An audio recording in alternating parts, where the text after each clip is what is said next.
All right. Well, welcome everybody, and in particular, welcome our guest for the evening. This is Judith Smith. I had interviewed Judith. She's she's a professor emeritus at Fordham University Graduate School, social service. She's a feminist gerontological researcher, therapist. I had interviewed Judith for one of my few, about a year, maybe it was 2 years ago. I guess it was when your book first came out, huh, Judith, for a podcast. And people found that really helpful. So I was excited to have her back on the call again, because her work very much parallels my work. Her focuses on understanding the unique strain on moms who resume their parenting career and reopen their homes to house and or protect their vulnerable adult children. And I assume it's also for those mothers who aren't necessarily working, but who have to open their homes back up to their children. But she'll talk about it more in a second.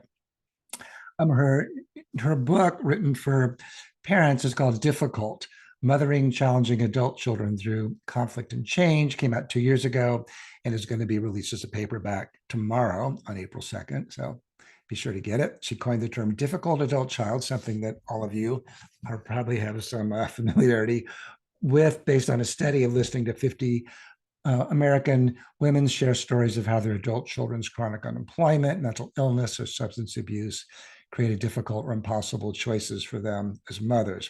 She also now offers support groups, which some of you may have been referred to by me, with difficult adult children.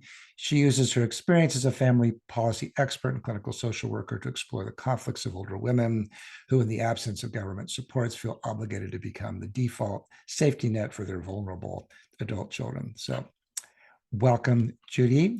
So glad that you can be here to join our group today. As I mentioned, we have something like 320 people sign up, so people are really interested in you and this topic. So I'm really glad to be able to talk with you about it. And you're muted, just so you know, Judy. So yeah.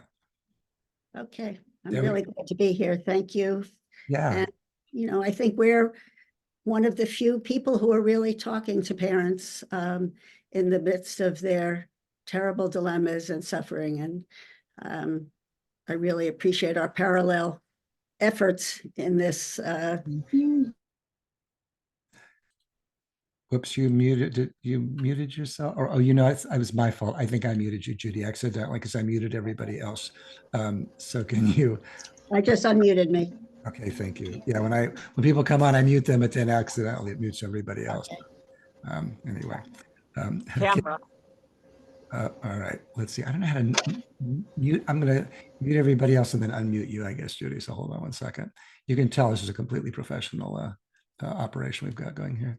I guess you have to unmute yourself, Judy. Sorry. Okay. Okay. I'm sure there's some method to do it without having to do that. But anyway, so your book focuses on mothers. Why moms in particular, would you say? Well, first, when I started my research study, I was doing a small exploratory study and I couldn't control for gender, so I had to make it smaller. But ideally, I'd also like to repeat the study and do it with dads.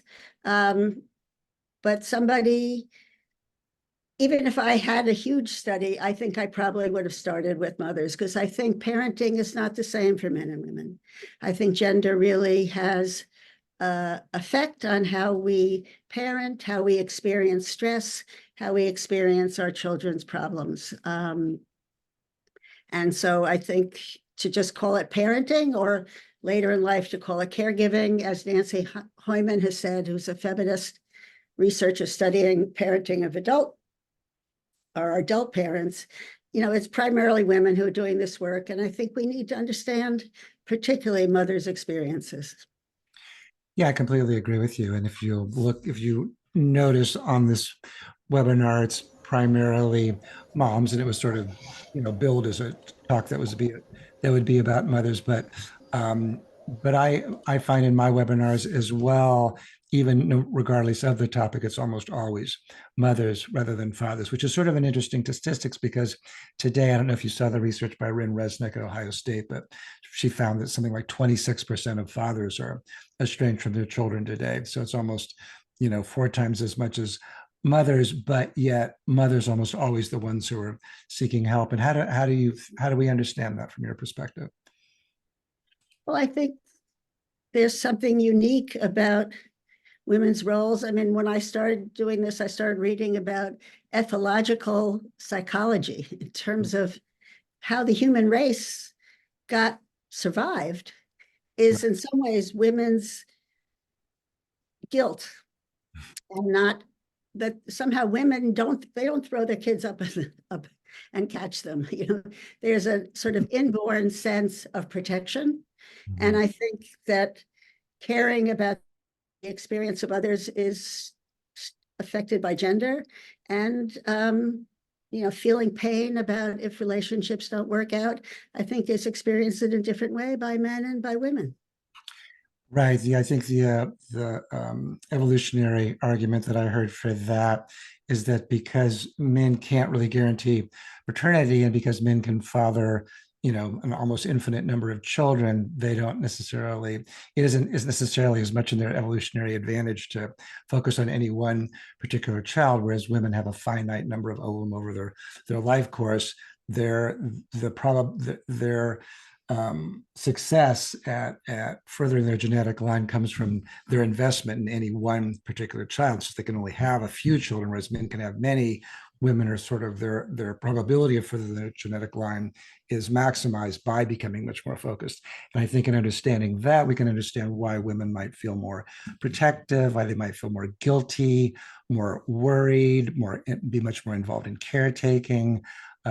So it is a really, really common gender difference. Yeah. Well, and how do you think about fathering? Like, what do you observe in your work about sort of the way that, what would you think of some of the main differences between dads and mothers and their parenting styles? In some ways, I only know about moms, and if I was 20 years younger, I would do the exact same study with dads. Uh-huh. But every woman that I've talked to, if she's still with the father of her kid, there's great conflict in terms of not feeling on the same page. And for a marriage to survive what I call a difficult adult child takes huge resilience and ability to really work through differences. As one mom said, her husband wasn't bleeding on the inside. She was bleeding on the inside. Her husband could laugh and take a much easier attitude towards it. But I only speak from the mom's point of view. I can't tell you what dads are feeling. Yeah. But many moms have reported that working with me and being in my groups helps their husbands. Yeah. Also because they relax and they can help their husbands to feel that somehow this will work out. Right. I have this saying in my work with estranged parents that moms get sad and dads get mad, that, when their child estranged themselves from the Mhm. parents, a lot of fathers feel like something like, well, I'm not gonna, that kid can make amends to me. I'm not gonna make amends to them. I know I was a good parent. Whereas mothers are much more likely to internalize, to feel guilt, to feel anxiety, to ruminate. Yeah. And I think that also, the fact that something like 1 out of 4 dads are estranged from a kid today also goes to the fact that because men's more kind of instrumental or transactional way of relating, just to put it more crudely, they're more at risk, particularly after a divorce, but also with an estrangement, to not know how to do the kind of more caretaking, careful, empathic work that mothers kind of come to more, more instinctively, for lack of a better word. Right. Yeah. So you talk about the long arc of mothering adult children, like you say, it's the longest stage in the parent-child relationship, and point out that to date, the stages of parenting adult children has been relatively unexplored. Can you say more about that? That's an interesting observation. Well, I think, if you go to a bookstore and in a professional literature, we know, and it's great that we know so much about the first 3 years of life and how it affects the child, how it affects the mom. Each state, when the child starts to walk and separate and go to childcare, we know a lot about moms and Yeah. how to help them if the mom's getting anxious. But when it gets to, and that's only 3 years, and there's 9,000 books. But once the kid is launched and out, there's really nothing written about, does it stay the exact same? Let's say I'm 40 years old when my kid turns 20. Is our relationship going to be exactly the same until I'm 90? Right. Um, and what I found in talking to moms, and my work is with moms of difficult adult kids. Yeah. And some of your people here may know what that is, some may not. Quite a, It's quite a not a bit. Quite a bit know what that is on this list. Yeah. what? I said Everybody has quite, one. quite a bit does. Yeah. Yeah. Know that. Right. But my definition is really, I came to from listening to parents, listening to moms, and it's not a judgment about the kid. It's really that this is a situation that's extremely difficult. Mhm. The child is not able to support themselves. They've come home or they haven't come home. If they're estranged, they're angry, they're upset, and you don't know what to do. And Right. it's extremely difficult to know what to do. Right. Uh, so I came up and listening to 50 different women tell me their stories. I came up with sort of the stages of what happens when you have a kid who's pretty severely ill or has a severe substance use problem. Yeah. First stage is that there's something wrong. Suddenly you realize, oh my God, my daughter isn't showering, she's not washing her hair, she's not answering the phone. And then you get mobilized and you try to do something. Then you may have a hospitalization, you may have a diagnosis. And then the next stage is, I'm going to figure this out. We're going to have a better solution to this. Mhm. And it's often finding housing for your child, either in your house or if you can afford it someplace else. One mom who had the resources to house her child for 20 years found 21 different places for her daughter to live. Wow. So you keep trying to make this work. Right. This is going to be a new start. I'll get her a new apartment. It'll be safe. There won't be bad neighbors. So this can go on and on and on and on. Yep. And then often with kids who have a serious mental illness or a substance use problem, there was something that happened that I called crossing the line, where the kid does something that you just can't believe that they did this to you. For this one mom, her daughter went to their summer house where she was completely forbidden to go, flooded it, took the mother's stuff. And the mother wanted to have her arrested, wanted to stop all the money. I mean, she didn't, but she felt in her heart, I can't forgive this. Yeah. And then she started pulling back and setting more boundaries and really trying to do it differently. And then there's running out of gas. I've talking about, well, I'm interviewing moms who are 50, 60, 70, 80, 85 years old. They realize the end is near and they want some life. Yep. And they don't have the energy to move their daughter 50 times or to find another therapist. And the final stage is what happens when I'm gone. Mm-hmm. And a real worry about what are you going to do? Who's going to worry about this kid when you're not there? Yeah. No, those are all really sadly common and important themes. And I'm working a lot with parents where the adult child is mostly estranged, except for the fact that the parents they're tethered to the child by virtue of the fact that the child is mentally ill. And they're worried that if they do cut the cord, that they're going to either become homeless or kill themselves. And the parents are in an incredible dilemma because not only are they estranged or quasi-estranged, the child won't talk to them, but they know that if they cut off the contact, the kids may well kill themselves. They've either had suicide attempts in the past or they threaten suicide, or they just don't have the psychological functioning to do any better. And, we live in a culture that's big on tough love. And I think the problem with tough love is that it imagines that somebody has the resources internally and psychologically to draw upon if those resources aren't, are withdrawn from them. So a lot of parents are in this kind of Sophie's choice where they feel incredibly sad that they're estranged, and they also feel terrified of their child's mental illness and whether or not they're ever going to be able to launch. But they also worry that that if they do anything more aggressive, that the child is going to to kill themselves. So my general counsel in those situations is, you as parents are the ones that have to live with the consequence of this. So I would never tell a parent, oh, you should just tough love it unless I really have a, really good reason to believe that the child has the kind of resources to manage it. But typically what I do is sort of help the parent to see if there's ways to begin to pull back and see if that evokes more responsibility or something from the child. But we often just don't know. And it sounds like you deal with that population as well, huh? No, all the time. And I think that's the essential conflict. I talk a lot about how mothers are torn in two, that they uh, want desperately to protect their child, and they also need to protect themselves. Right. And they're getting older. And I think I totally agree with you. I think the tough love, I mean, no mom that I talk to is there. Yeah. Right. But several moms are at a place where their life is at stake.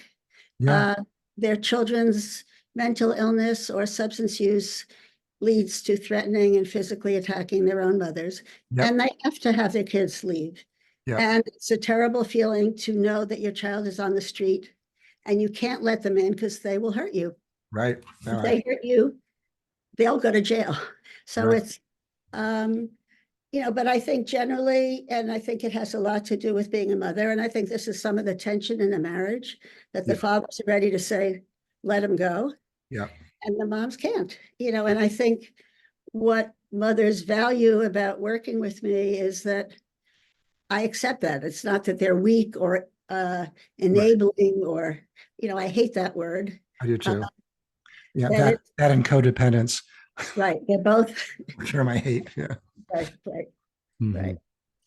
No, but you're right. It can cause, I would say typically causes a lot of tension at least in heterosexual marriages because of men's temptation to set limits, to do tough love, to be more aggressive, more firm, more critical, more, push them out into the street and, see if they can function, whereas moms tend to have much more guilt and worry and anxiety about that, and that kind of disparity in parenting styles can really infect the marriage. So yeah, part of my work with parents is to help them, to understand and to embrace what's valuable and right about each perspective, because typically there's something that's valuable about both perspectives. But as the professional, that I usually end up supporting the mother, A, because she's probably in more pain, and B, because her instincts towards being protective are typically the more correct ones.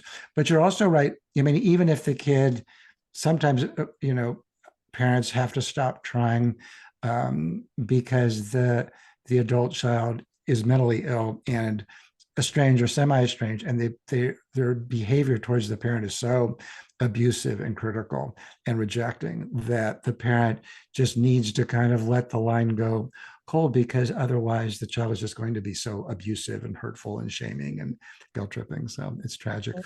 Um, what what's been your experience with COVID? Have you found that COVID has exacerbated any of these dynamics?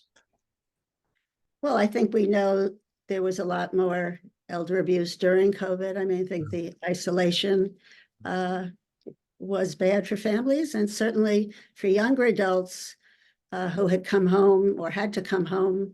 Um, COVID was terrible for young people. And then, I think the thing that both you and I talked about is that this is a family problem. And when kids are in trouble, the parents are in trouble. Right. And that the more that our larger mental health policies start addressing the families as well as the kids, then we begin to get on better footing in terms of what parents really need to take better care of their kids and of themselves. Right. Yeah, I think that's a good point. And yeah, I've certainly found during COVID that a lot of adult children moved back in. And if there was any kind of latent mental illness on the part of the child, or even if there wasn't, just being back in a dependent state could trigger a really bad conflict with the parent that later led to an estrangement. So it really has been tragic. And it is really unfortunate that in our country we do so little to support parents in ways that other countries don't. So much comes down to parents, which goes to the issue of intensive mothering. For the past 4 decades, we've been in the practice of intensive mothering, and I wonder if you have any thoughts about how that exacerbates some of these conflicts or that kind of thing. Well, I think that's a lot of what my book is about and what my work is about is that in our country, or I think it's probably in other countries as well, that the sense of who I am as a person, if you're a woman and a mother, is very affected by how your kids are doing. You know, we meet socially, the first thing anybody says are, how are the kids? Right. Of course. Yeah. And if your kids are not talking to you, or if your kids are in the basement, what do you say? And it certainly affects how we feel about ourselves. You know, I think the title of this talk is how a child's mental illness can affect a parent's sense of self. And I think it's really what this is all about, and that how we think we should be able to be as parents and to be able to fix all our kids' problems. We feel like failures when our kids have mental illness or have a substance problem or cut off from us. What did I do wrong? Yep. I mean, every single mom I talked to at some point in the 3 hours that I talked to her said, well, maybe it's because I work full time. Yep. Maybe it's because I got a divorce. Yep. Maybe it's because he saw my husband abuse me. Yeah. I spoiled him. Yeah. Everybody thinks they spoil their kids. Right. You know, there's an assumption that we can be everything for our children. But the problem is mental illness and substance use have genetic and larger ecological causes. Absolutely. No, I think it's really true. And you're right that parents do, that is sort of the default position to blame yourself, both for the mental illness and for the later estrangement. And I often hear the same thing from parents. Well, maybe they were traumatized when I did X, Y, or Z, or A, B, or C. And it's kind of like, no, that wasn't why. And it's part of the problem with our larger culture, that with the therapeutic narratives, that there's so much bad information that's really geared towards blaming parents. And so many young adults are being led to believe, or adults period, that if they have significant mental illness, if they have depression, anxiety, suicidal ideation, et cetera, then there must be a trauma at the heart of it. And so the goal of therapy is to dig deep and find out what those traumas were. And I'm very concerned about Gen Z, those born between 1995 and 2012, I believe. Maybe it's 2017, I forget, but that period of time, because they're doing terribly. They're the ones who have intense suicidal ideation, suicide attempts, depression, anxiety, and they're going to be going into therapy with therapists who are going to assume that there's a bad, defective parent at the heart of it that traumatized them, because a lot of these therapists aren't really educated about just cohort effects, just the fact that you can be born in a certain era, according to the research of Jean Twenge and Jonathan Haidt's research, and have all of these symptoms. And so many of these kids are going to be going into therapy and later estranged because some therapist is going to say, well, this is because your mother was X, Y, or Z, or your parents did this, or they didn't do that. So the culture, rather than being kind of a shelter, being kind of a way to protect families and parents in particular against these very destructive forces of blame and shame, which parents, mothers in particular, are all too not eager, but all too tempted to do, actually becomes kind of a facilitative of that. So. Yeah. No, I really appreciate how you have been a voice to having people question their therapists. And, our profession has, I am certainly a psychodynamic therapist and believe in that we have to understand our early life. Sure. But as I talk about this problem, I go a different way. But I think we can't just say to parents, it's not your fault. I mean, I think the level of guilt and shame that the mothers that I meet are carrying is so deep. Yeah. And it's, in the groups that I run, I think, people, you can feel what this has felt like, and it doesn't go away, even in a 12-session group.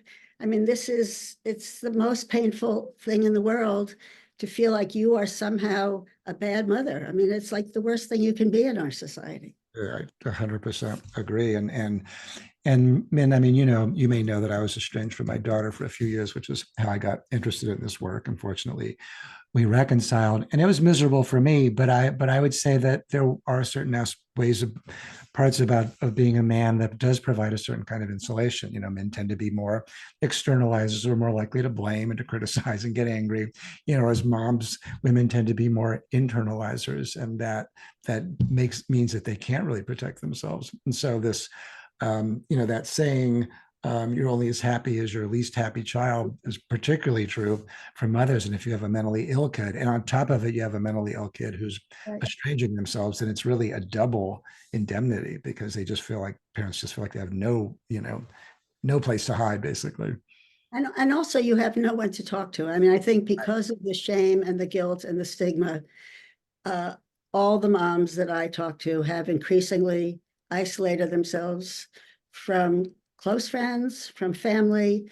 People don't want to be judged. They don't Right. want to be looked at in a crooked way, like, what? You're supporting your child? Right. Yeah. Um, and so there's the loneliness that comes as a result of this is terrible. And it's also dangerous, particularly if you have a violent child.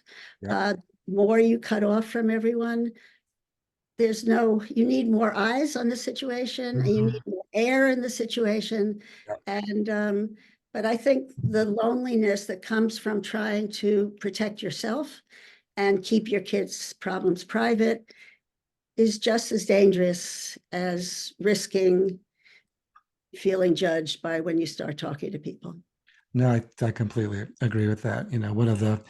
One of the things we know about from research is that it's connections and relationships and support that help us to feel resilient, and particularly to face these really incredibly painful issues like both estrangement and mental illness, and being alone and feeling alone. I've had a lot of parents say, it's just therapeutic for me to get on these webinars and see that there's like, several hundred other parents going through this, because otherwise I just felt like I was the only one. I still get letters from parents saying, gosh, I really thought I was the only one Right. through this. So it's very therapeutic to not feel alone with these things.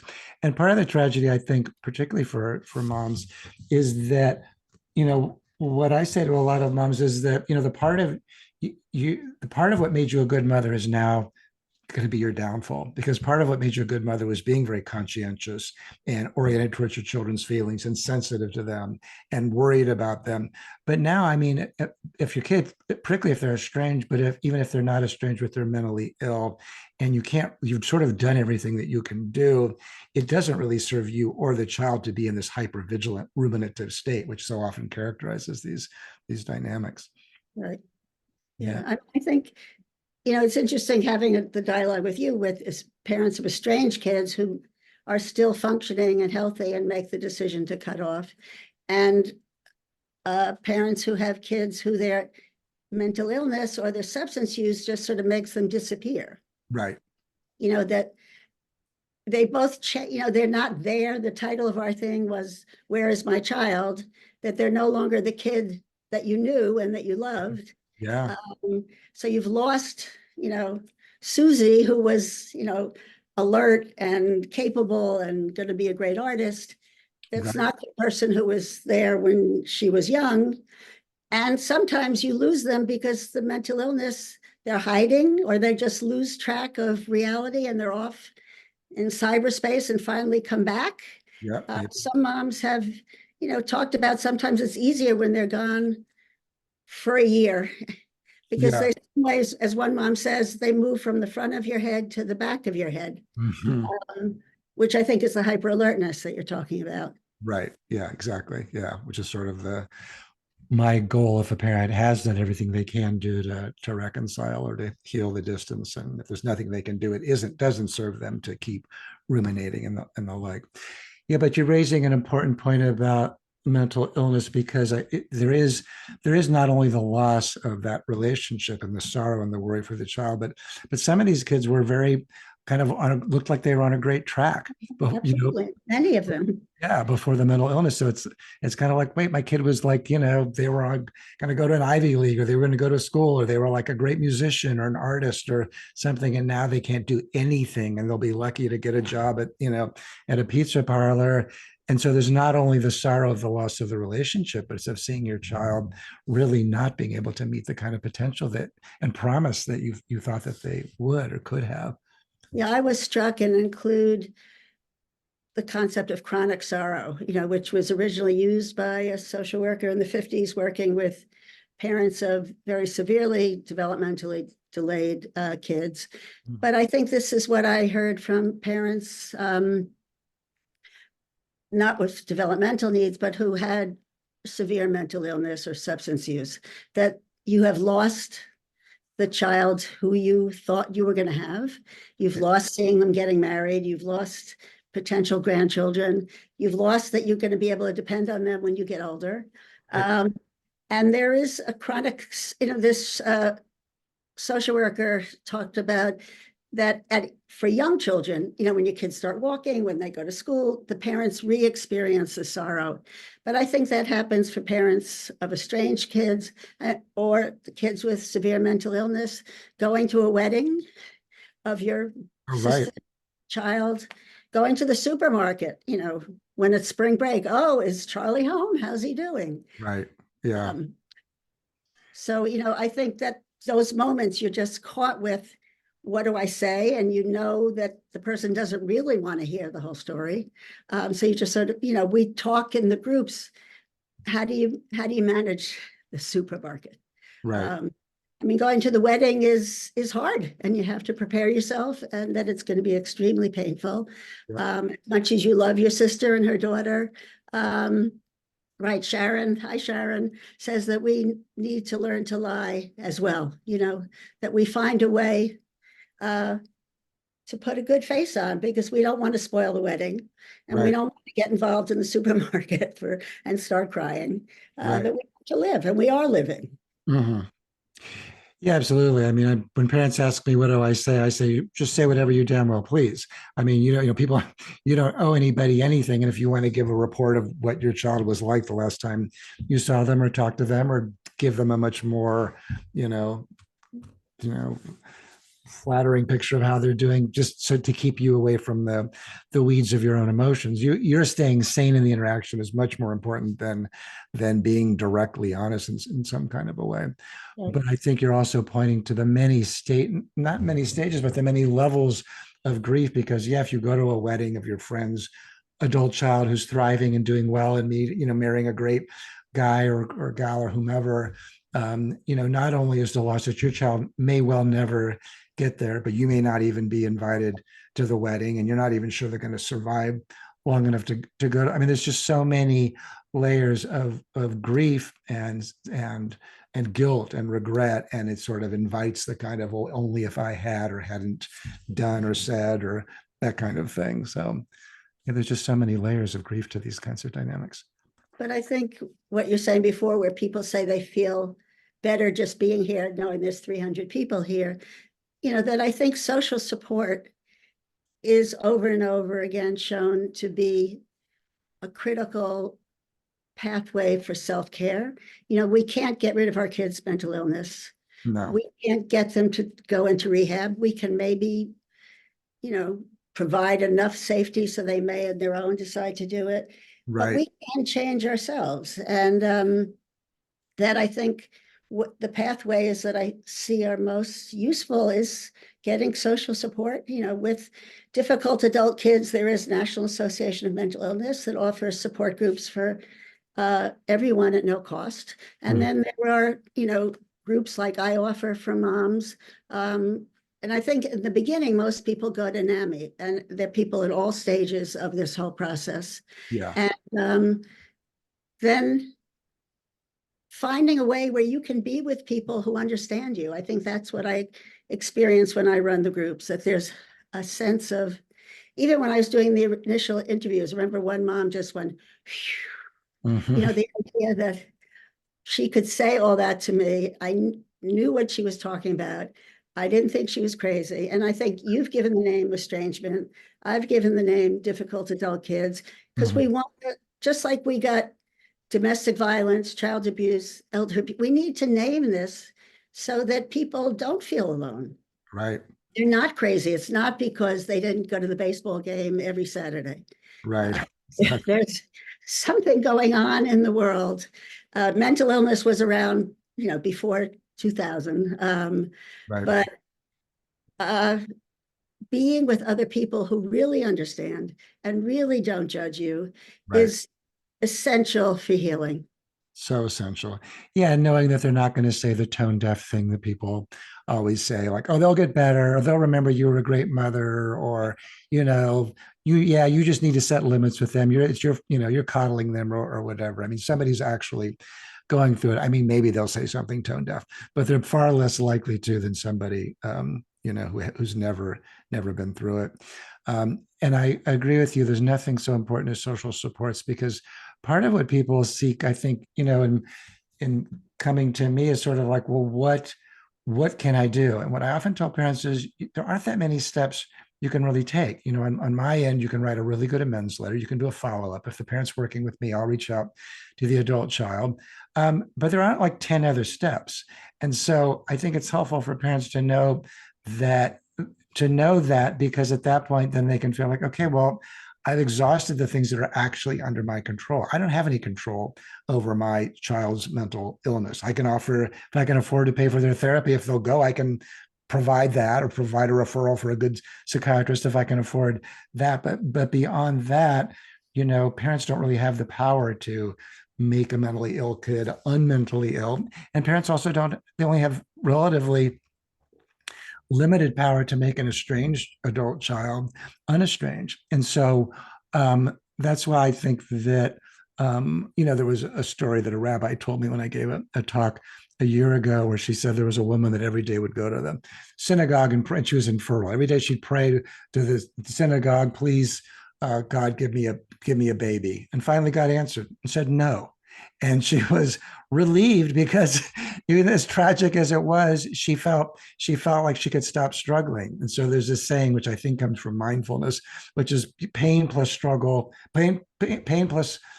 equals suffering. The more that we can just sort of accept that it is what it is, that my kid's mentally ill, there may well not be anything more I can do. Similarly, with an estranged adult child, there may not be anything else I can do to make them not be estranged. I've done X, Y, and Z. That's it. I've gone to NAMI. I've been like, in your case, a lot of these families, I've gone to NAMI, or I've seen the professional. And I can't just keep tormenting myself, and I can't keep turning it over in my mind. Because there's another saying, I think it came from Randolph Neese, who wrote the book, Good Reasons for Bad Feelings. He was one of the fathers of evolutionary psychiatry. And he has this saying that our brains didn't evolve to make us happy. They evolved to help us survive. So a lot of the things that we do that are actually create pain and suffering served an evolutionary purpose. One of those. So if we're in the mode of regret, guilt, shame, sorrow, I mean, in some ways that serves the purpose from an evolutionary standpoint of making sure that we don't do it again. And from a parenting standpoint, oh, that really caused my child to suffer. I should really remember that, right? Or if we're living in the future, catastrophizing by thinking, well, what if my child never gets better? What if they're always mentally ill? That has an adaptive value as well from an evolutionary standpoint, meaning that, thinking both in the past and in the future, they persist because they've had evolutionary value. But in terms of our present state of mind, if we're going through an estrangement, or our children are profoundly mentally ill, it doesn't help us to be in the past regretting, or in the future through catastrophizing. We're far better off accepting that it is what it is. There's nothing more that I can do. And now I need to kind of focus on what's good about me and my life and my parenting and the other people around me who love me and care about me and see me. But I think for the women who have mentally ill or kids with substance use who come to me, and I don't think they define it, the problem is estrangement. I do think you and I may be talking to, Right. on some levels, different populations. Probably And are. I Yeah. think they're not, the moms that I meet are not, even when they get to a point that I can't cure the mental illness, they're not ready to pull out. They Yeah. want to still, have a house where the kid can come as long as the child is not putting them in danger.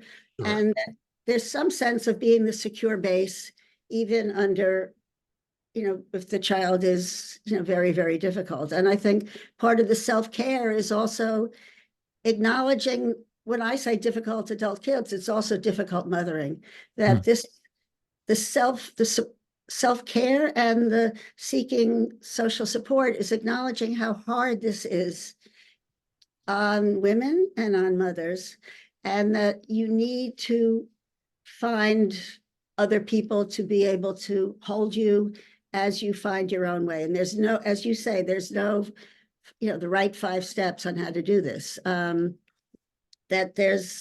each person has to find their own way, but I hope that my gift to humanity is that mothers can really say, this is really difficult, and that some ways that's what I encourage people to say at the supermarket. If they say, how's Susie? And she says, Susie's a difficult kid, she has ups and downs. Right. Not she's an addict, not she's schizophrenic. This is difficult. It's difficult for the whole family. Yeah.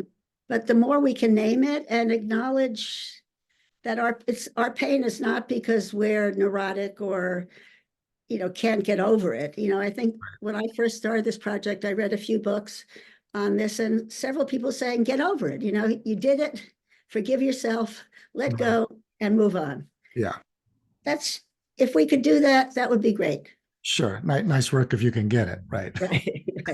There aren't very many mothers who can do that. No, I completely agree. Yeah. So, well, tell me a little bit more about your groups, like how many people you have in them and kind of what the structure's like and that kind of thing. They're small, they're virtual. So I keep the group size down to at the most 10 people. Oh, that's they're short term. Mm-hmm. They're usually about 12 sessions. We meet for 90 minutes and half the session is on a topic, and the topic is taken from, really my work, which is in the book. Mm-hmm. So it might be torn in two. It might be what is mental illness. It might be chronic sorrow. So we spend 45 minutes each. Everybody's read a couple of chapters. And then the other part of the 90 minutes, we take turns and each person prepares a 20-minute presentation on the story of their parenting of their son or daughter. Mm-hmm. So this is a very emotionally challenging exercise Sure. to really go back. So if you're talking about a 70-year-old mom, she's going back, 30, 40 years of all the things she tried. And moms report doing this is exhausting to really face how much you've done. Yeah. And most people come out feeling empowered in a certain way, that when you really look at what you have done, it's pretty impressive. Yeah. And so each person shares their story and then they get feedback from the group.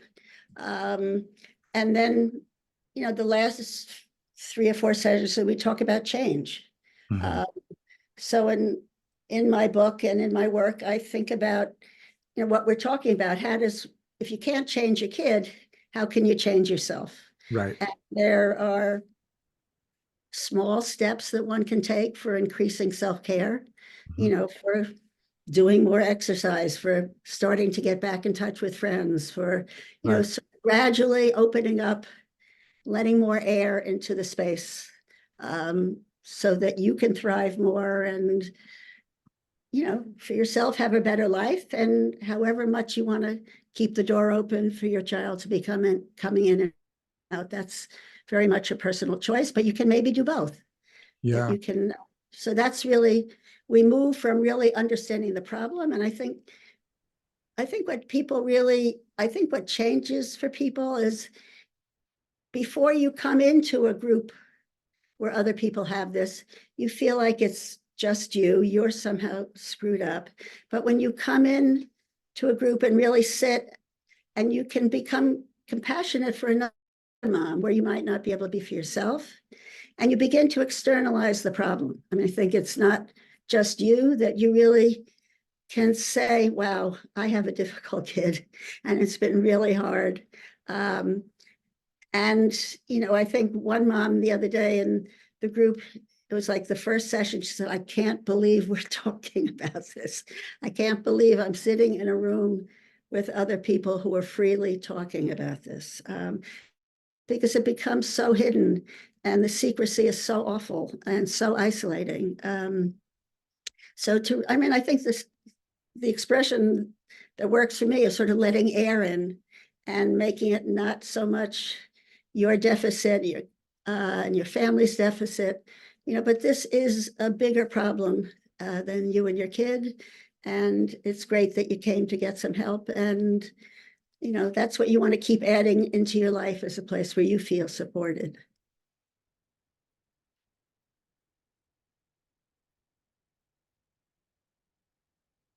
I can't hear you.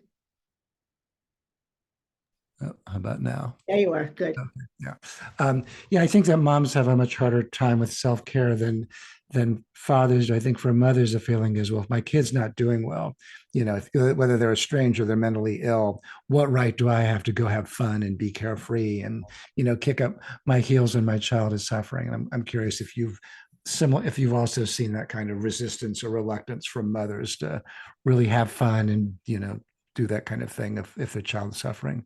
Absolutely. Or to take, one mom put off having surgery that she had to have for 2 years because she was moving her, kid from one institution to another, and just delayed where she could have died. So it's not just having fun, it's self-care, going to a doctor every year. I mean, basic, can you put yourself first Right. without feeling like you are abandoning your child and abandoning your role as a mother? Right.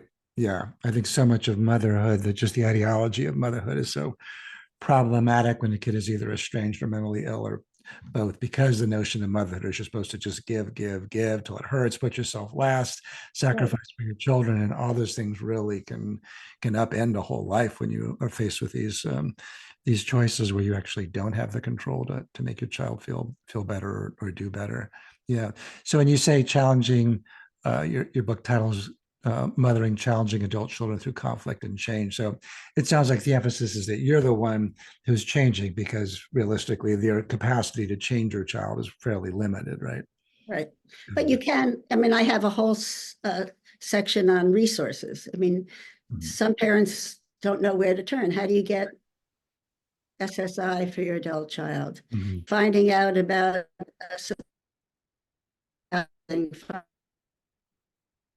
parents don't even know, or can't even, they would really insist that their kid go into supportive housing and that the government will help pay for it. Mhm. Right.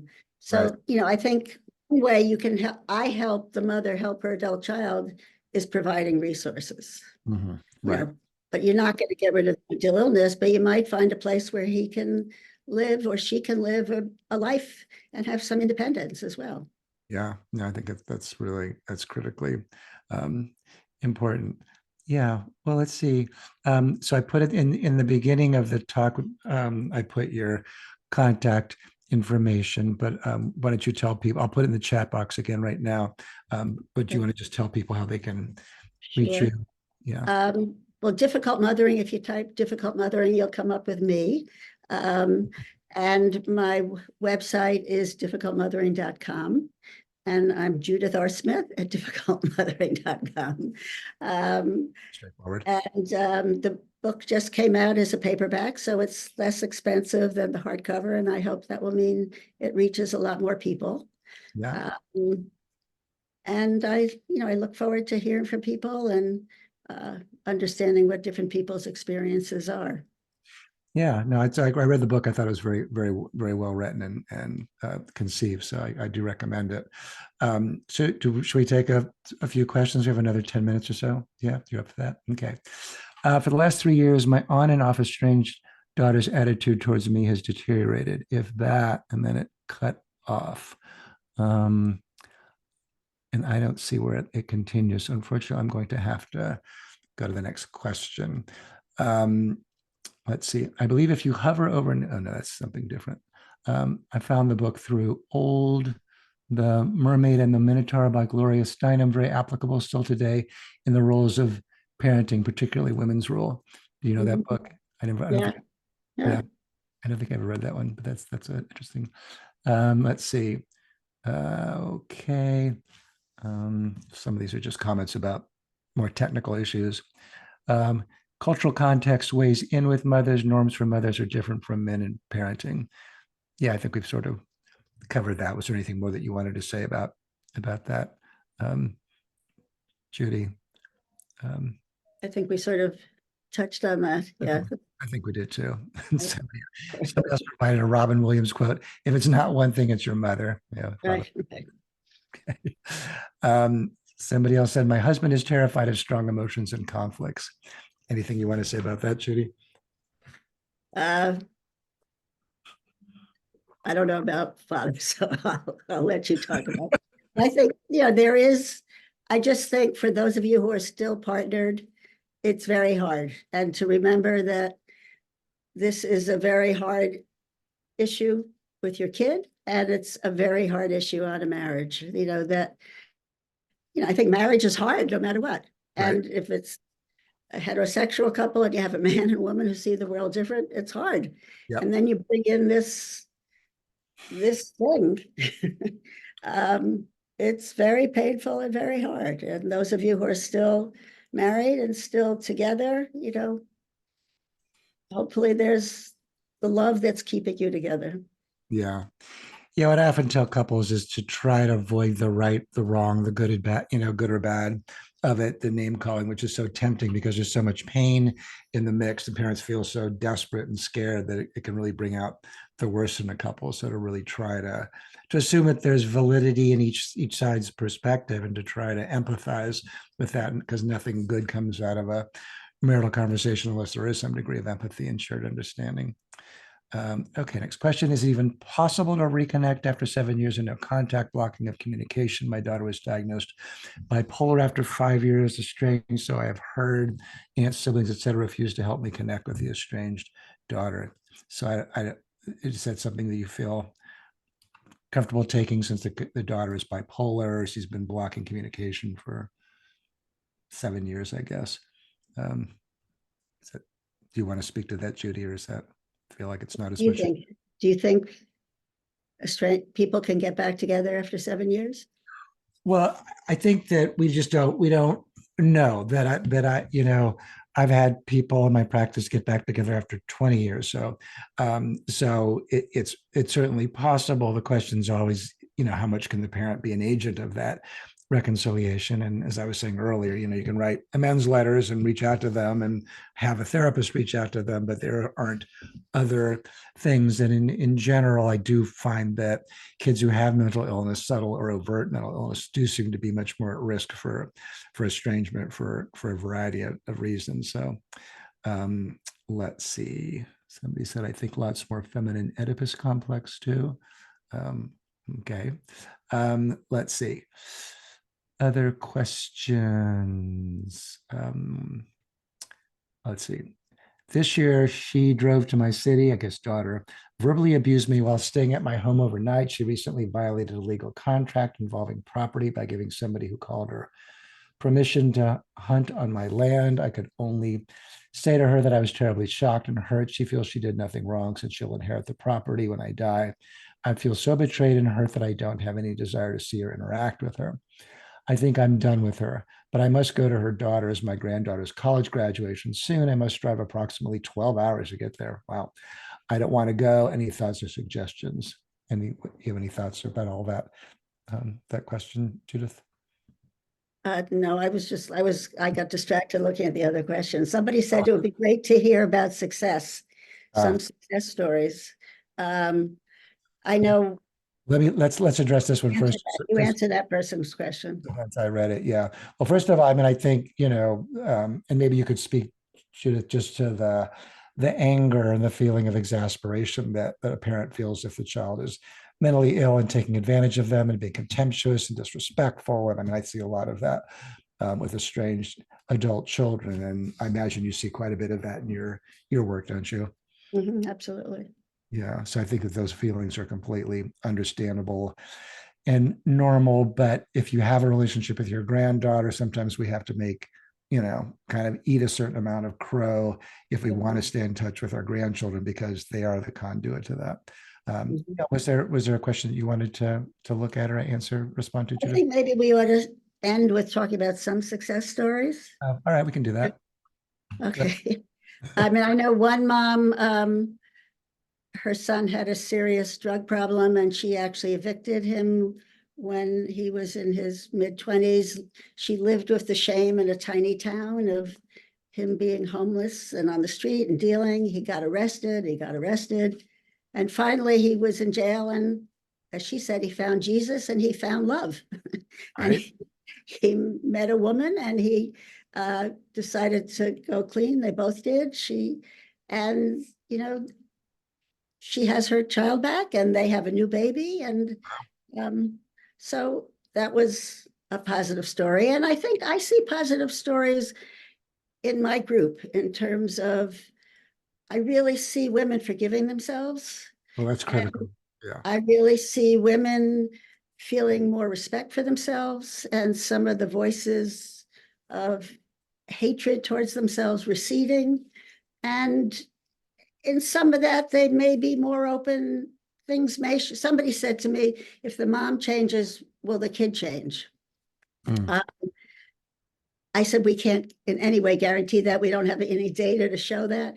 But I think change does happen when women feel less attacked and really feel safe and feel less alone. I do think that can change the family dynamic. And when your kid does contact you, there may be a different person on the phone when he calls you. Right. Yeah. But I think just to clarify, even if you change, you're probably not going to be able to change your child's trajectory of their mental illness. I mean, there are things you can do, like in terms of setting limits on disrespectful and abusive behavior and that kind of thing, or sort of trying to find the kernel of truth. Even if a kid's mentally ill, they may still have, legitimate complaints that we can address or speak to. But yeah, the parents' ability to really directly influence a child's mental illness they're fairly limited. I'm sure you find that as well in your work. Yeah. Which is terribly sad as a It is parent. terribly sad, right? But kind of accepting that. I mean, I think so much of serenity around these issues comes from radical acceptance, from kind of accepting that it is what it is. There's only so much that I can do. But I And think what we ought to bring in the voices of, some moms who I met become activists for changing our mental health system. oh, that's So great. there's a very big debate going on about whether we ought to have mandated psychiatric care. We gave up the institutions. If our kids were, anosognosia is the worst thing. Then your kid doesn't think they're ill, they won't get help. If they were on medication, Yeah, we'd be in a very different place. yeah, So there are many mothers who are becoming advocates to try to change the mental health system. And that's one of the big debates in the larger policy world now, is if we should, violate someone's rights to be homeless, to be mentally ill, and Mhm. say you're sick. We wouldn't do it for cancer. We wouldn't let somebody, Right. so we do let people die of cancer, but generally, that this is not right. We could really do it much better on a larger scale. It's not just sad that someone has mental illness, but if we do have medication that can help the crazy thinking. No, If it's somebody can have crazy thoughts, they're much more likely to have a relationship with you. right. No, I see versions of that with some of these kids go to college and the kid's clearly mentally ill. And because of HIPAA, the parents aren't allowed to get any information about them. Terrible. Even if they're going to class and the parents are spending money on tuition. And yeah, I think it is a kind of a system that definitely has to be reformed. Yeah. Right. Yeah. Right. Okay. Well, listen, it was lovely to have you here. I really appreciate you taking the time. I think it was really helpful to people, and we'll stay in touch and maybe do this again at some point. And Great. otherwise, Okay. thanks everybody for logging